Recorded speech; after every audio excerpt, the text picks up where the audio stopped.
Halo Bun, Assalamualaikum. Jumpa lagi dengan saya, Imviana. Nah, kali ini aku mau bahas beberapa tips untuk memperlancar ASI ya. Dimana kemarin aku udah share tentang kelahiranku. Aku lahiran anak prematur, bayi prematur. Jadinya banyak yang tanya, untuk ASInya gimana kalau untuk bayi prematur. Nah, untuk kali ini aku mau kasih kalian tips-tips agar ASI kita lancar, bisa memenuhi 6 bulan ASI eksklusif. Nah, jadi ikutin terus ya.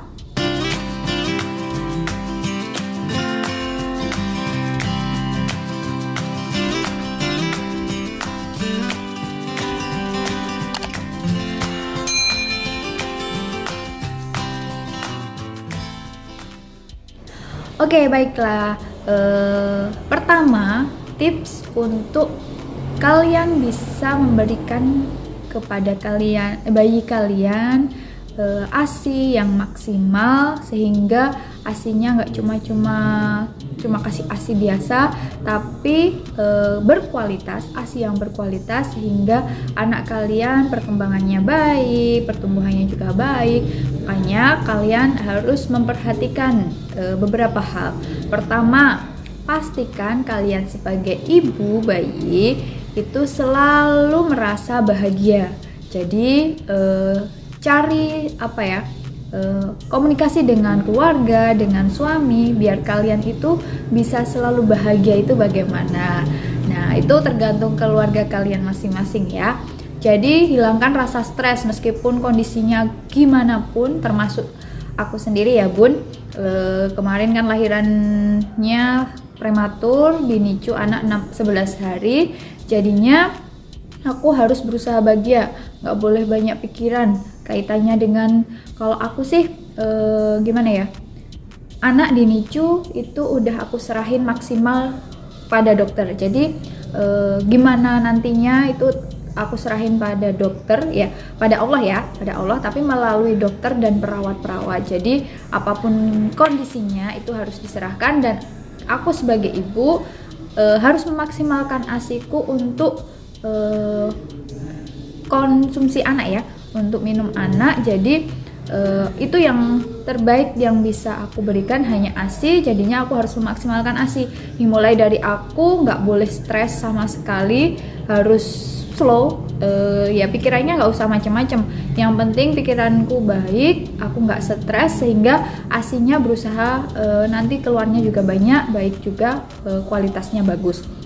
Jadi waktu itu aku pertama lahiran, ketika lahiran itu kan jam 4 ya, jam 4 lahiran, itu aku mulai pumping itu jam 8 pagi. Dari jam 4 mulai pumping baru jam 8, soalnya kondisi anak di NICU itu gimana ya, belum begitu membutuhkan ASI katanya. Jadi aku baru pumping itu mulai jam 8, itu baru setetes 2 tetes dapatnya di pucuk sendok gitu, terus dikasihkan ke bayiku. Lalu dokter, ada perawat nyaranin itu cari pendonor ASI ya, tapi ternyata dari pihak dokter malah menolak adanya donor ASI, karena kan nggak tahu kalau ASI itu dari ibu yang seperti apa kondisinya, itu kan nggak tahu. Jadi langkah lebih baiknya yang tahu kondisinya kan ketika kelahiran, dokter tahu kondisi ibu. Jadi diusahakan ibu juga memaksimalkan pumpingnya, meskipun sedikit-sedikit, tapi kan bayi umur 0 hari kan kalau dilihat dari lambungnya itu masih kecil ya, paling seukuran kelereng, bola kelereng gitu loh. Nah, jadi masih kecil banget, nggak perlu butuh 1 gelas minum air ASI gitu, enggak ya, 1 tetes 2 tetes cukup. Tetapi harus sering-sering. Jadi aku sering-sering pompa, sering-sering peras, itu 2 jam sekali, paling nggak 2 jam sekali itu diperas sedapatnya, itu dikasihkan ke bayi. Nah, lama-lama akan semakin banyak dengan sendirinya. Tapi aku waktu itu nggak ada ASI booster dari minum susu kayak gitu, nggak. Mungkin nanti kalian bunda-bunda yang mau pakai ASI booster dipersilahkan ya, tapi kalau aku sendiri itu waktu itu hanya minum, kalau orang Jawa sih bilangnya legen ya, jadi air dari kelapa itu loh, air dari kelapa yang dibikin gula Jawa. Nah itu yang belum jadi gula Jawa, baru ambil dari pohon kelapanya, itu namanya legen. Nah aku minum legen itu katanya bisa memperlancar ASI. Kemudian aku juga perbanyak makan sayurnya, terutama bayam, daun katu, daun kelor, kemudian jagung, itu katanya juga memperlancar. Jadi setiap hari aku makan lauknya itu sop bobor, kuah bening gitu, kuah bening untuk memperlancar ASI. Selain itu aku juga minumnya, kalau minum air putih yang banyak. Kalau dari dokter disaranin nggak boleh minum selain air putih, maksudnya kopi atau teh itu jangan dulu, minumnya air putih dulu untuk memperlancar ASI-nya.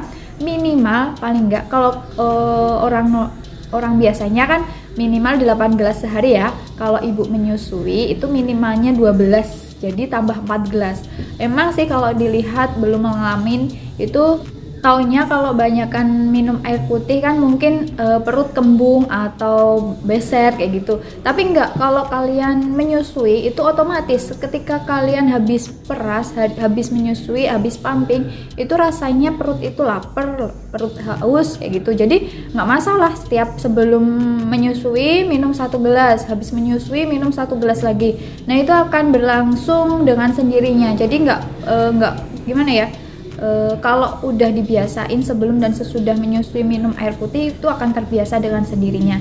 Selain itu kalian juga harus makan yang banyak dan bergizi. Jangan takut gemuk ya, karena kalau ASI eksklusif itu akan gimana ya, meskipun makan banyak nggak akan gemuk.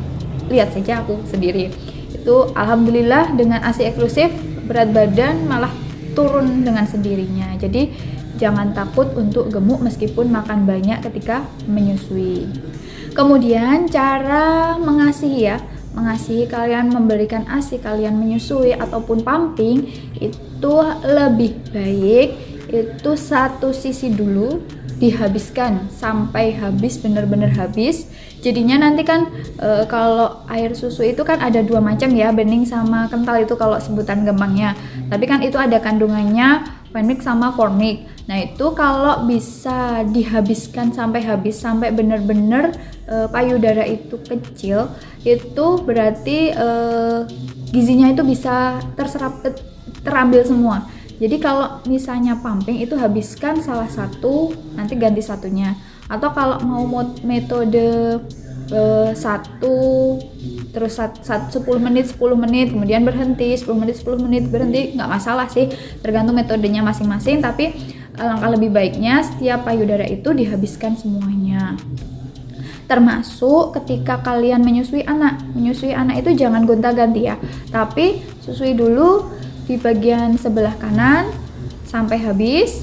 Mungkin belum ganti udah tidur duluan bayinya, nggak masalah. Nanti kalau udah bangun susui lagi, habiskan yang tadi, baru yang ganti yang satunya, gitu seterusnya. Itu bisa membuat anak itu berat badannya tambah dengan baik. Jadi mungkin ya kalau misalnya anak itu kurang baik lekatannya maupun air susu yang diterima, itu bisa menyebabkan meskipun anak itu menyusu setiap hari, setiap saat menyusu, tapi berat badannya kurang baik, berat badannya tidak begitu banyak tambahnya. Tapi alhamdulillah ketika itu anakku mungkin lahir prematur ya, berat badannya lebih kurang, jadi lahir 2,3 kilo. Nah itu kemudian di bulan pertama itu belum maksimal penambahannya, tapi bulan kedua itu alhamdulillah bisa langsung naik 1 kilo, kemudian bulan ketiga ini malah berlebih, bisa naik 1,5 kilo ya. Jadi bisa langsung mengikuti usianya. Meskipun ketika berat badan itu berlebih, itu anjuran dokter dikurangin ASI-nya ya. Soalnya kalau anak itu berat badannya berlebih kan juga tidak baik. Jadi dilihat dari kurva di penimbangan itu ya. Itu kan di kurva kalau baiknya itu di hijau, jangan sampai di kuning atas ataupun di kuning bawah. Jadi alangkah lebih baiknya selalu di hijau kayak gitu. Kemudian seberapa sering kita memberikan ASI, pumping ataupun menyusui, itu yang menyebabkan banyak sedikitnya ASI yang kita produksi ya. Jadi bukan karena kita banyak makan aja, tapi kita harus juga sesering mungkin kita pumping, kita menyusui. Jadi paling nggak 2 jam sekali kita harus menyusui. Nah contohnya kayak gini, kalau pagi kita menyusui di jam 6, berarti kita nanti bakalan di jam 8, jam 10, jam 12, kemudian jam 2, jam 4, jam 6, kemudian jam 8. Nah itu rentang waktunya 2 jam ya. Jadi kalau kita lebih sering menyusui, 2 jam sekali kita menyusui, berarti kita akan memproduksi ASI. Jadi ketika ASINya habis, berarti akan produksi lagi. Ketika habis, produksi lagi. Beda kalau ASINya tidak kita keluarkan, untuk produksi itu juga akan lambat. Jadi untuk memperlancar ASI, tips yang paling penting itu yaitu sesering mungkin kita mengasihi gitu.